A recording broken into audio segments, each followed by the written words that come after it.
নমস্কার সবাইকে। চলুন আমার সাথে আপনারাও চলুন সুন্দরবন ভ্রমণে। শিয়ালদা থেকে ক্যানিং পর্যন্ত লোকাল ট্রেনে এসে ক্যানিং থেকে আমাদের একটা অটো করে দিল। আমরা যেই ট্রাভেলসের সাথে যাচ্ছি বলে দিই, আমরা যাচ্ছি শ্রীগুরু ট্রাভেলসের সাথে। এইটা কোনো প্রমোশনাল ভিডিও নয়, আমরা কিন্তু পার্সোনালি বুক করেই যাচ্ছি। তো অটোতে চেপে গেছি, যাচ্ছি কিন্তু আমরা একদম আমাদের ডেস্টিনেশন সোনাখালি লঞ্চ ঘাট। ওখানেই আমাদের লঞ্চটা আসবে আর আমাদের সুন্দরবন যাত্রা ওখান থেকেই শুরু হবে। নেমেই বাঙালিদের খিদে পেয়ে যায়, তো একটু ডাবের জল খেয়ে নিলাম। আমাদের লঞ্চ এখন অব্দি আসেনি, তাই আমরা অপেক্ষা করছি। তো চলুন এখান থেকে শুরু হোক আমার সুন্দরবন যাত্রা, সঙ্গে আপনারা রইবেন। দেখতে না দেখতে একদম লঞ্চে বসে পড়লাম। ভীষণ সুন্দর ওয়েদার ছিল। লঞ্চের ভেতরে রান্নাঘরটা আপনাদের দেখিয়ে দিলাম। এখানে কিন্তু সমস্ত রান্না বান্না হবে আর আমাদের জন্য ইয়াম্মি ইয়াম্মি ফুড বানাবে এই কাকু। আমাদের লঞ্চটার নাম ছিল ভাগ্যলক্ষ্মী। ভীষণ সুন্দর না? লঞ্চে চেপেই আমাদের হাতে ব্রেকফাস্ট দিয়ে দিল, লুচি তরকারি আর মিষ্টি। ইয়াম্মি ছিল কিন্তু। এখানে দাদা লঞ্চটাকে পুজো করে নিচ্ছিল আমাদের যাত্রা শুরু করার সময়।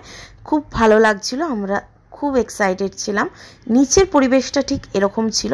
এখানে আপনারা চাইলে শুতে পারেন, একটু রেস্ট করতে পারেন, যতক্ষণ ইচ্ছা আপনারা এখানে শুয়ে কাটাতে পারেন। নিচের থেকে কিন্তু এরকম ভিউ দেখা যাচ্ছে, ভীষণ সুন্দর। দেখতে না দেখতে হাতে চলে আসলো চিংড়ির পকোড়া। ইয়াম্মি ছিল জাস্ট। এখানে লাঞ্চের জন্য ভোলা মাছটাকে ধোয়া হচ্ছিল, ভীষণ ফ্রেশ ছিল। আমি একটু বাইরে এসে একটু ছবি ভিডিও করছিলাম, জাস্ট মজা লাগছিল।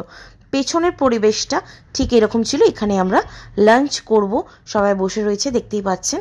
ভীষণ সুন্দর পিসফুল একটা জায়গা, ভীষণ আনন্দ করছি। দেখতে দেখতে এসে গেলাম আমরা গোসাবাতে। গোসাবাতে আমরা যাচ্ছি হ্যামিল্টন সাহেবের বাংলোতে। ভীষণ সুন্দর ছিল, জাস্ট দেখে নিন, বিউটিফুল ছিল। কিছু এমন দেখার নেই, কিন্তু পিকচার ক্লিক করার জন্য একদম পারফেক্ট। ভীষণ সুন্দর ছিল। এখানে আমি একটু দোল খেলে নিলাম, মানে দুলে নিলাম। ভীষণ ভালো লাগলো, ছোটোবেলার পুরনো স্মৃতিগুলো মনে পড়ে গেল। আমি আমার হাজব্যান্ডের সাথে একটু ভিডিও করলাম, কটা অ্যামেজিং ছবি তুললাম। আর দেখতে দেখতে গোসাবার ফেরি ঘাট, লঞ্চ ঘাটের সামনে বলতে পারেন চলে আসলাম। আমাদের লঞ্চ দাঁড়িয়ে রয়েছে, আমরা এবার উঠবো সবাই মিলে। এবার যাব কোন দিকে? পাখিরালয়ের দিকে। তার আগে লাঞ্চ কিন্তু কমপ্লিট করব। দেখতে না দেখতে আবার লাঞ্চে চলে আসলো। এরা কিন্তু একদম পাংচুয়াল, সময় মতন কিন্তু তোমাদের খাবার দিয়ে দেবে। এখানে খাবারগুলো একদম রেডি করা, সমস্ত কিন্তু গরম গরম খাবার। পাতে পড়ে গেল এখানে লেবু, অবশ্যই পাতার পরে কিন্তু লেবু। তারপর গরম গরম ধোয়া ওটা ভাত, হাত ধুয়ে খেতে বসে গেছি। তারপরে পড়ে গেল আলু ভাজা, একদম মচমচে আলু ভাজা। তারপর কিন্তু গরম গরম ডাল। সবকটা রান্না একদম ঘরোয়া, একদম লেবু দিয়ে চিপড়ে ডালটাকে মেখে আলু ভাজা দিয়ে ভরি ভরি আমি খেলাম, একদম অমৃত। সবকটা রান্না খুব ভালো হয়েছে, প্রমোশনালের জন্য না, একদম পার্সোনালি বলছি। তারপর চলে আসলো লাউ চিংড়ি। এখনো পর্যন্ত আমি এখন বলছি আমার মুখ থেকে জল বেরাচ্ছে, ইয়াম ছিল। তারপরে দেখতে দেখতে চলে আসলো ভোলা মাছটা, যেটা আপনাদের দেখিয়েছিলাম, ভোলা মাছের ঝাল। সমস্ত রান্না খুব ভালো ছিল। তারপরেই মানে এত তাড়াতাড়ি দিয়ে দেয় না, কোনটা ছেড়ে কোনটা খাবে।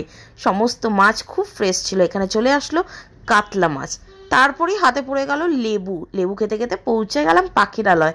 দেখুন কি সুন্দর সানসেট হচ্ছে, ভীষণ ভালো লাগছিল।